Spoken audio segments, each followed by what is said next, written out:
Apat na kahulugan ng sasakyan sa panaginip. Una, nakasakay ka ng sasakyan sa panaginip.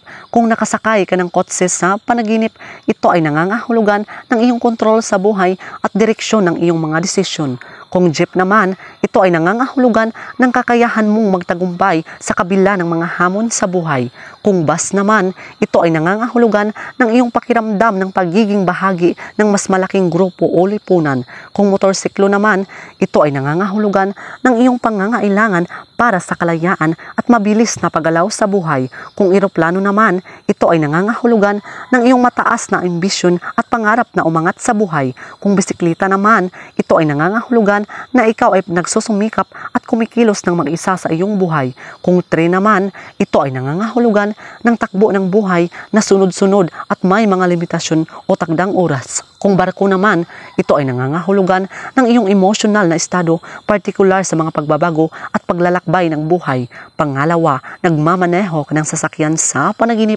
Kung nagmamaneho ka ng kotse sa panaginip, ito ay nangangahulugan na ikaw ay may kontrol at responsibilidad sa iyong buhay. Kung jeep naman, ito ay nangangahulugan na mayroon kang kakayahan na pamahalaan ang mga pagsubok at pagsasama sa iba. Kung bus naman, ito ay nangangahulugan ng pangangailangan na magdala ng iba sa kanilang destinasyon o magkaisa sa isang layunin. Kung motorsiklo naman, ito ay nangangahulugan na gusto mo ng kalayaan at mabilis na paggalaw sa buhay. Kung eroplano naman, ito ay nangangahulugan na ikaw ay may mataas na kontrol sa iyong buhay at nais mong makamtan ang mga pangarap.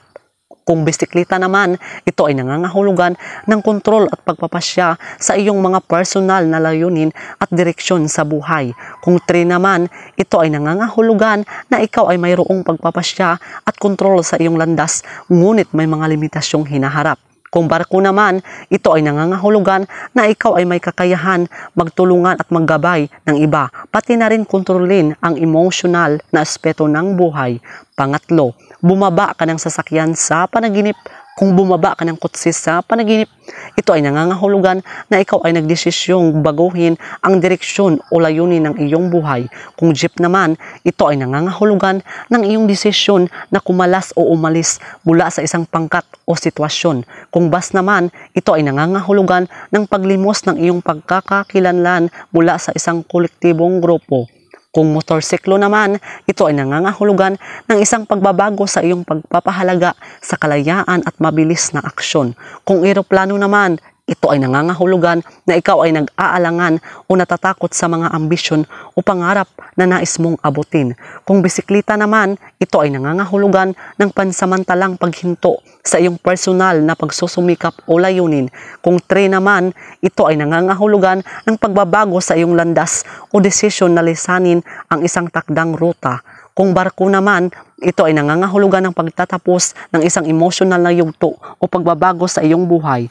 Pang-apat, na-aksidente ang sasakyan sa panaginip.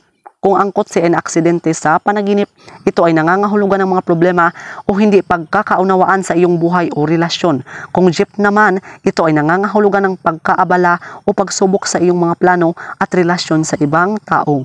Kung bus naman, ito ay nangangahulugan ng pagkaantala o pagkakaroon ng hindi inasahang hadlang sa iyong mga layunin o kolektibong proyekto. Kung motorsiklo naman, ito ay nangangahulugan ng mga pag-aalinlangan o maling hakbang sa iyong pagnanais ng kalayaan at mabilis na tagumpay. Kung eroplano naman, ito ay nangangahulugan ng takot o kabiguan sa mga mataas na ambisyon o pangarap na nais mong abutin. Kung bisikleta naman, ito ay nangangahulugan na ikaw ay nahihirapan o nababahala sa iyong personal na pagsusumikap o direksyon.